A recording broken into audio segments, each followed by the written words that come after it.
देवभूमि हिमाचल के समाचार विश्लेषण में आज बात कालका शिमला राष्ट्रीय राजमार्ग के 4 लेनिंग प्रोजेक्ट की। क्यों हिमाचल प्रदेश हाई कोर्ट ने सनवारा के पास लगाए गए टोल पड़ताल नाका को बंद कर दिया है। अभिवादन स्वीकार कीजिए मंजीत सहगल का। आज के बुलेटिन में बात करेंगे राष्ट्रीय राजमार्ग पर हो रही 4 लेनिंग की। काफ़ी अरसे से इस सड़क पर 4 लेनिंग का काम चल रहा है और काफ़ी काम अभी भी चल रहा है और अधूरा पड़ा है। इस बीच अप्रैल माह में सोलन जिला के सनवारा के पास एक टोल प्लाजा स्थापित कर दिया गया और लोगों से भारी भरकम फीस वसूली जाने लगी। प्रशासन के पास कई तरह की शिकायतें आई। कई शिकायतें टोल पर तैनात कर्मचारियों की बदतमीजी से संबंधित थी, तो कुछ लोगों ने ज़रूरत से ज़्यादा वसूल किए जा रहे टोल को लेकर शिकायतें की थी। इस बीच हिमाचल प्रदेश हाई कोर्ट में एक याचिका दाखिल की गई जिसमें टोल प्लाजा और राष्ट्रीय राजमार्ग के 4 लेनिंग को लेकर कई सवाल खड़े किए गए।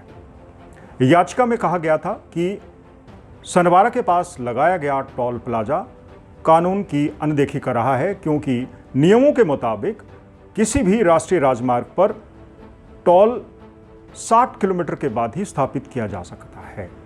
क्योंकि सनवारा के पास लगाया गया टोल चंडी मंदिर के पास पहले से ही स्थापित टोल प्लाजा 60 किलोमीटर के भीतर के दायरे में ही है, इसलिए सबसे पहले तो इस टोल प्लाजा को सनवारा के पास लगाया जाना कानूनी तौर पर सही नहीं है। दूसरी बड़ी बात जो इस याचिका में उठाई गई है कि टोल या सड़क का 4 लेनिंग का काम कर रही कंपनी ने किसी तरह इस सड़क का 95% काम पूरा होने का सर्टिफिकेट हासिल करके इस टोल प्लाजा को स्थापित कर लिया, जो बिल्कुल गलत है, क्योंकि अभी तक इस राष्ट्रीय राजमार्ग पर काम चल रहा है और ये राजमार्ग अभी अधूरा है। इसके अलावा लोगों की सुरक्षा को लेकर भी इस याचिका में कई सवाल उठाए गए हैं। सबसे बड़ा सवाल खुद टोल प्लाजा के पास ही है, क्योंकि वहाँ पर काम अभी चल रहा है। एक तरफ का टोल प्लाजा अभी बन चुका है, दूसरे पर अभी काम जारी है। वहाँ पर ना तो अच्छी तरह से बैरिकेडिंग की गई है और एक तरफ की सड़क अधूरी है, जिससे दुर्घटनाओं का खतरा बना रहता है। वहीं अगर हम सुरक्षा की बात कर रहे हैं तो जैसे ही परवाणू से सोलन के बीच में ये 4 लेनिंग का काम शुरू हुआ, इस बीच में कई दुर्घटनाएं भी देखने में आई। अभी भी बरसात आते ही पहाड़ों से इस सड़क पर पत्थर गिरना शुरू हो जाते हैं और दुर्घटना का खतरा बना रहता है। ऐसे में इस हाईवे का निर्माण कर रही कंपनी की टोल एकत्र करने की जल्दबाजी समझ नहीं आ रही है।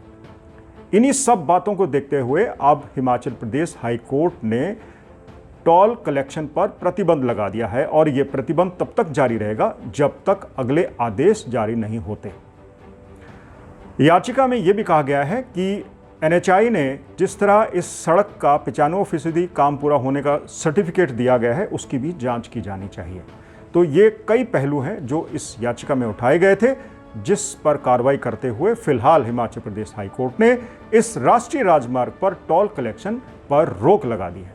ये था आज का बुलेटिन, आज का एनालिसिस। हमने बात की किस तरह से अधूरी सड़क पर ही कंपनी ने टोल वसूलना शुरू कर दिया और अब मामला हिमाचल प्रदेश हाई कोर्ट पहुँच गया। कैसा लगा आपको बुलेटिन, हमें ज़रूर बताइए।